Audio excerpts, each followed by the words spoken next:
Hello everyone, welcome back to our channel. I'm Dr. Ashmita. Today in this video, let's discuss about the G-protein coupled receptor signaling. So before beginning, let's see or let's have a brief understanding about the GPCRs. Consider this as a cell membrane. This is the plasma membrane over which there's a receptor, the cell surface receptor, which is in the fashion of a serpentine. That means this receptor is traversing the cell membrane in a serpentine fashion, and it is traversing the cell membrane 7 times. 1, 2, 3, 4, 5, 6, 7.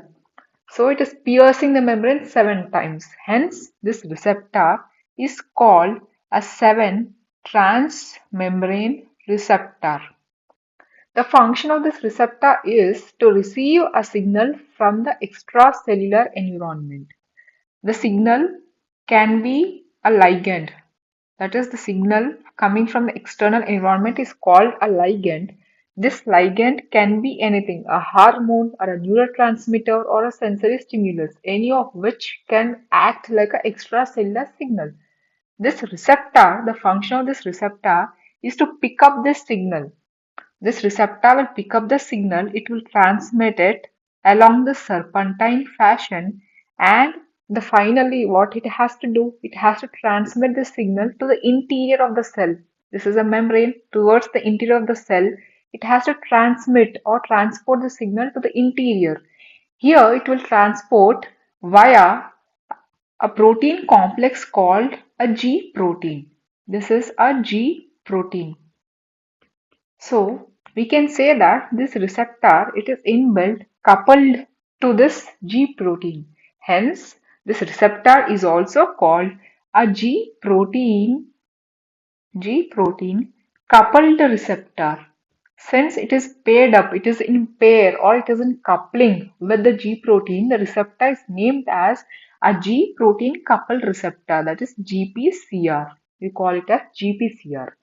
Now, after receiving the signal from the receptor, the G protein gets activated, and the activated G protein will in turn activate certain other molecules like effectors.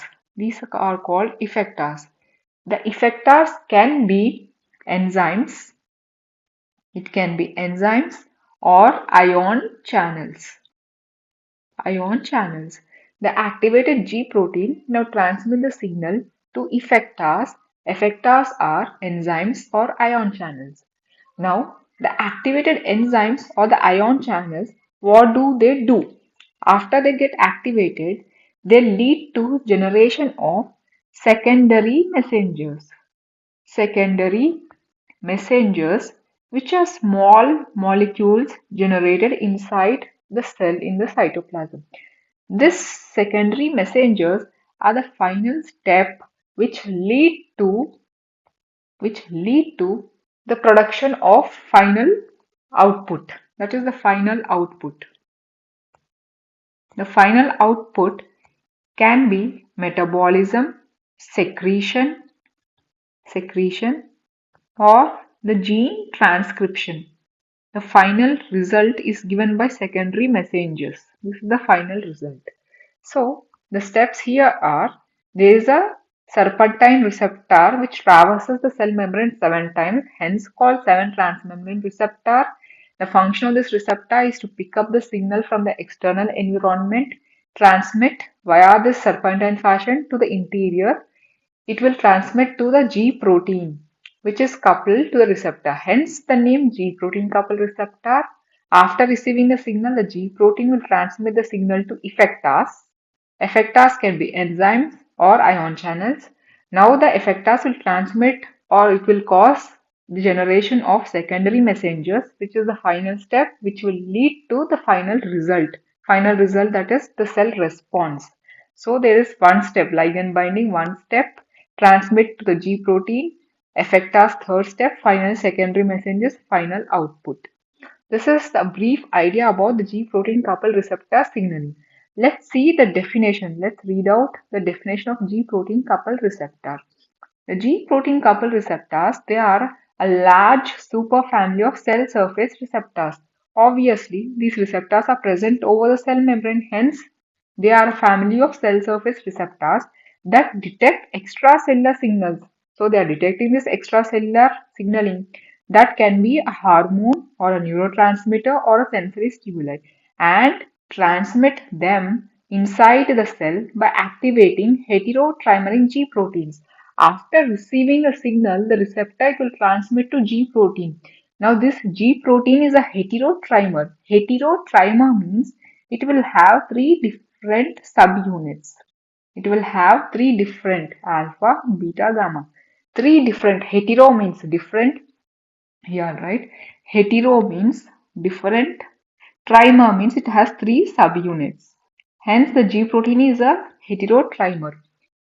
So, they will transmit the signal to the inside by activating this heterotrimeric G protein.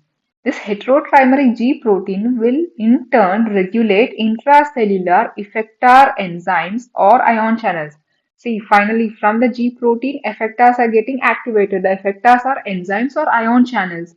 This will lead to generation of secondary messengers. After the effectors got activated, it will result in secondary messenger generations. Secondary messengers. These are the secondary messengers. And the secondary messengers cause the activation. Because of secondary messengers, there is production of cellular responses such as metabolism, secretion, contraction, or gene transcription. The final response given by the cell is because of the secondary messengers. So this is about the definition of G-protein coupled receptors. They are a family of cell surface receptors present on a cell membrane in a serpentine fashion. They detect extracellular signals, which are the ligands like hormone, neurotransmitters, sensory stimuli, then transmit them to the interior of the cell by activating this heterotrimeric G protein. This heterotrimeric G protein again in turn regulate intracellular effectors, which are the enzymes or the ion channels, and they lead to generation of secondary messengers and the activation of cellular responses like that is the final output like metabolism, secretion, contraction, and gene transcription. This is about the GPCRs. So they are also called the 7 transmembrane receptors, 7 TMRS. So here this image is from the Robbins, taken from the Robbins, showing you this is the cell membrane over which there is this serpentine receptor. This is serpentine receptor which is coupled to this G protein complex, alpha, beta, gamma subunits, hence heterotrimeric G protein. So let's see the structure of this GPCR signaling. Let's begin with the receptor itself. The receptor I have drawn like this, like serpentine single chain running in a serpentine fashion. So it is a single polypeptide chain. It weaves across the plasma membrane 7 times in an alpha helical fashion, hence called 7 transmembrane receptors. That means it is crossing across the plasma membrane in a serpentine fashion.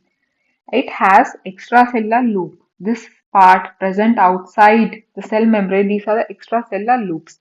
And the part present inside the membrane, this is the intracellular loop. This is the extracellular loop will bind to ligands here. This is the extracellular loop present outside the membrane receiving the signal, it will bind to ligand. And the intracellular loop couples to G protein. This is the intracellular protein, the intracellular loop, it is coupled to this G protein complex. This is about the basic structure of a receptor. Coming to the G protein, we are calling it a heterotrimer. Three different subunits, alpha, beta, and gamma. Three different subunits. Heterotrimeric protein complex made up of alpha, beta, and gamma, alpha, beta, gamma subunits. And this G protein, whenever we are saying it gets activated or it gets inactivated. So inactive means it is in bound form to GDP. Active means GTP. Whatever it is, the GDP or GTP, it will bind to the alpha subunit. So alpha subunit is of special importance because the active state or inactive state is determined by this alpha subunit. So GDP or GTP is bound on alpha subunit.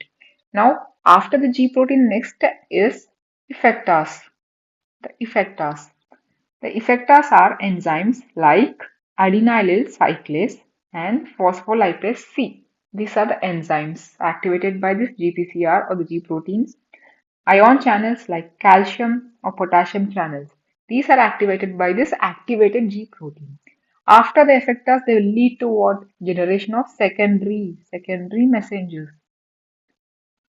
So secondary messengers are small diffusible molecules generated in response to this activated effectors, and these secondary messengers, they amplify and propagate the signal down.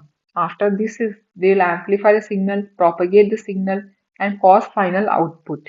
The secondary messengers can be cyclic AMP, IP3, that is inositol triphosphate, DAG diacyl glycerol, or the calcium. So all of these are the examples of secondary messengers. This is about the basic structure outline of how GPCR signaling occurs. In our next video, we'll discuss in detail about the mechanism of action of GPCR signaling pathway. So stay tuned to our channel. If you find this useful, please like, share and subscribe to our channel. Thank you everyone.